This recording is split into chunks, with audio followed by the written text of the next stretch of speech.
uh, to hear it, not to make it up in my head. I was making up the sound. I thought this is how it would sound. But then to say, I know what the caged bird feels.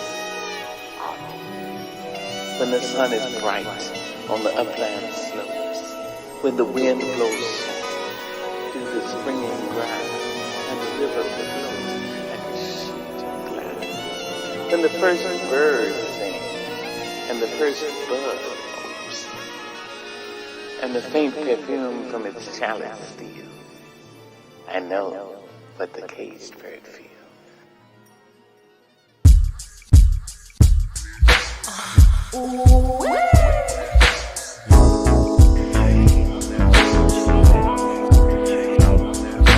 I used to feel safe, now I feel locked in a cage. I used to feel safe, now I feel stuck in the darkest abyss, with emotions running deeper than a bottomless pit. So many times I cried, hoping that someone would come in and assist. When they did, I could feel them grow tired of me, so I became distant because I got tired of feeling dismissed. A lot of people that I used to care for so deeply, well, now we just coexist. What's good? What's good? Good peoples. Good peoples. This is your boy Kevin Mullins, Mr. I Rep the Most High, and we are live with another episode of the Uncommon Report. And today I got my dear sister Simmy'Nova with us today. Talk to the people and let them know where you're from, what you're about, and how you move in the South. What's going on, everybody? I'm gonna just go ahead and say for everybody that don't know South Carolina, I'm from Myrtle Beach. That's what it is. Grand Strand. Yeah. J. Rubin.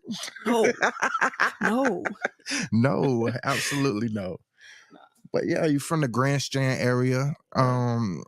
When do you notice that you were intrigued by music? What was some of the things that you noticed? Say, hey, you know what? I really like this sound. I don't know if I could do this, but I think I got it in me. Let me try it out. I had to be like 4 or 5 years old. As your typical artist, I grew up in the church. So after church, I would always run up to the lady at the piano, just play on the keys a little bit. It started there.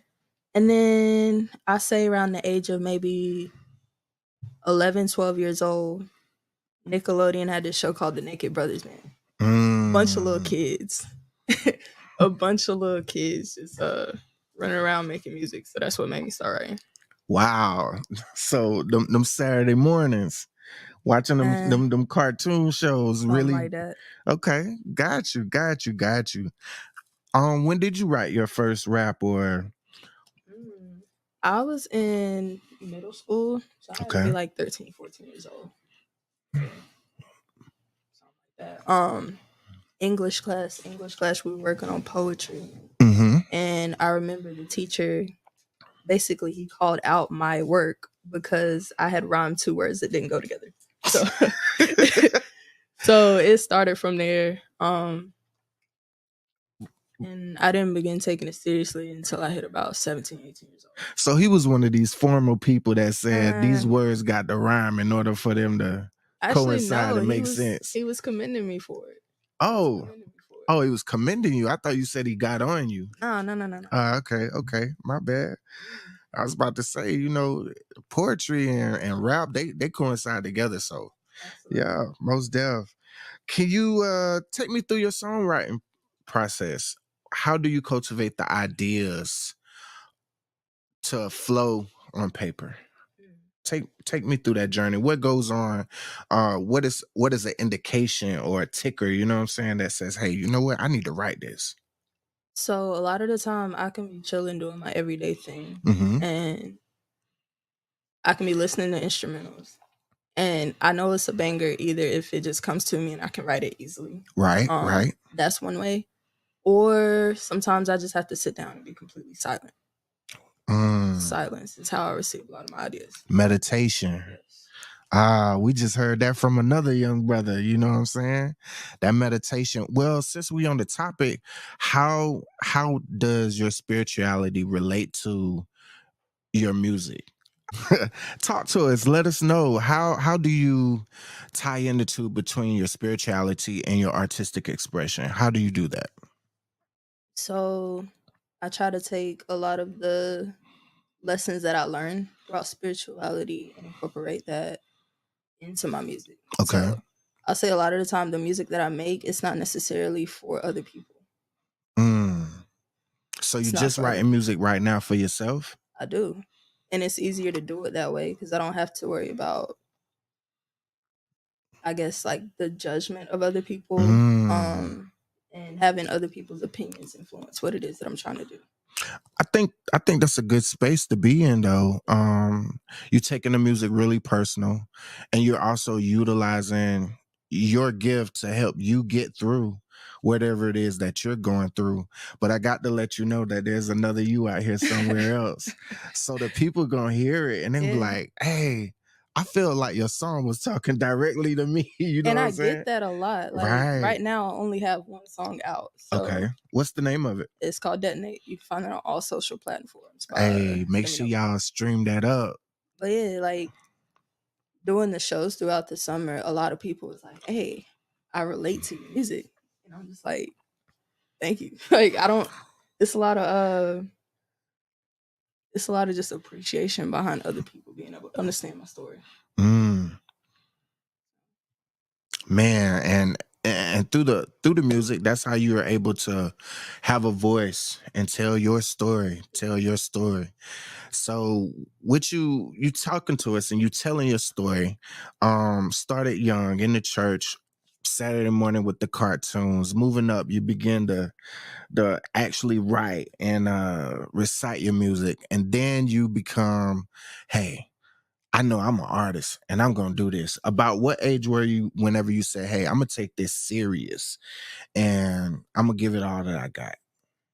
So it was around the age of, again, like 17, 18 years old. I knew I wanted to take it seriously. Honestly, it was a way of me just getting my feelings out there. And at the time, like I said, I didn't know whether I actually wanted to put this stuff out yet. Right. So it's more so just working on things until I'm ready to put that stuff out there. And then I came more into it probably around the age of 21, 22 years old. Got you. That's when I started to actually put things out there, be a little more serious about it. Right. So you took your time to cultivate your craft and go ahead and lay down the track, whatever the case may be, and get this thing rolling for real, for real. And even then, I'm still working on that. Like, I feel like I have a little bit more of a slower race, but I appreciate the process. Hey, the process is actually the golden ticket, because if you trust it, you go through it, you identify with it, you saying, hey, I'm gonna put my plan in order and execute the mission, you win at the end of the day. Big facts, big facts. So what do you think listeners can take away from your music once they hear you? So most of the time, if you do listen, it'll start off on more, I wouldn't say a negative light, but it'll start off on more of a relatable light. Like a lot of people are going through things. But I always, like, at the end of my songs, I like to take it and spin it into a lesson. Spin it into something that could help you change your perspective on the things that you're going through. Right.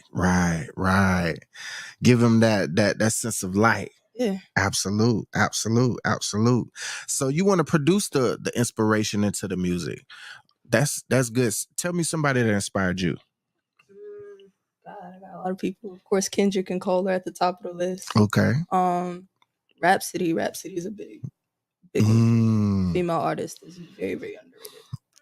Hey, shouts out. Yeah. So we got J. Cole, Rhapsody, Kendrick Lamar. Yeah. That's your top three? Definitely. Okay, cool. Do you see anything that they're doing as far as their style or their delivery that you can say, hey, I'm inspired by that? Let me piggyback off of how they deliver this thing. Do you take some of their tactics, or you just, I like their music, but I ain't trying to. A lot of the times, the hardest part of doing music for me is that I'm a pretty straightforward person. Like, okay, I say what I say, and it is what it is. So it's a little bit harder for me to take what I'm saying and stretch it over a time span of 3-4 minutes. So with J. Cole and Rhapsody specifically, it's like they're so poetic with the most simple things. So that's how that with those two, it's like that's what I'm trying to incorporate into my music. Just take small things and make them flip bigger. it as much as you possibly can. Hey, we producing out here and we still on the grind. Best believe, best believe. And as we continue on the grind, you was one of our grand artists on the Be Still, We Still Moving To tour this summer, and we went to several different locations. Mm-hmm. What was a location that you enjoyed the most? What was that location? It was easily the Florence location. Why the Florence location? Because we got that like, before too. The building, like, I already knew I knew the building when I got there to begin with. Like, the energy in the building alone was just, it's something you can't describe, really. Like, the energy is just there. Look, they call it the Healing Arts Exchange for a reason, for real. Yeah. Hey, shouts out to Miss Renee Fitch, doing big things. If you ever in the Florence area, come down to 617 West Palmetto Street and see Miss Renee Fitch at the Healing Arts Exchange. Look, you might catch us there very soon. You never know. You never know. So you're saying Florence location was your top, right? Yeah. What did you take away from it? What did you take away from it? Being around other artists is super inspiring in itself. Growing up, I wasn't really around a lot of people, so to be able to be around other people and just see how they do what they do as well, right? I guess it's like a inspirational aspect. That's why they call it the Healing Arts Exchange. Yeah. True indeed. True indeed. And we went to several different locations. Mm-hmm. What was your least favorite? I would have to say Lake City. Okay. Why? City. Why was Lake City the least favorite? That one was more personal for me. I feel like I went there and I wasn't necessarily prepared for my performance that day. Okay. How would you prepare differently to perform better? So again, just taking that time to sit in silence and meditate before my performances, taking time to connect to me and not necessarily worry about what's going on around me. You preaching to me right now. Yeah. For real. But you heard it here first. She needs to take those times out to sedate herself, meditate herself, and get right and prepare. But I greatly appreciate you for coming on the Uncommon Rapport podcast. Look, talk to the people. Let them know where they could find you at. Tell them about the music. And I got one more question before we out. So all my social media platforms, you can look up Simmy'Nova. It's SimmyNova. Instagram, you can find me at SimmyNo96.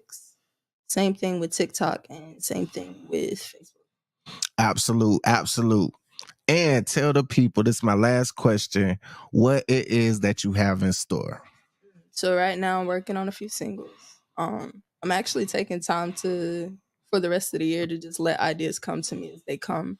And then going into next year, I'll be cultivating a lot of things. So I got a few singles I'm working on, putting an EP together. And in the process of that, I'm also working on an album. Absolute. You heard it here first on the Uncommon Rapport podcast. With Common Ground, we growing up. I used to feel safe. Now I feel locked in a cage. I feel like this cage like really blocked my aura. I hate feeling stuck while everyone is soaring.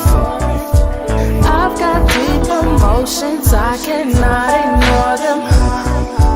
Come and set me free, I just want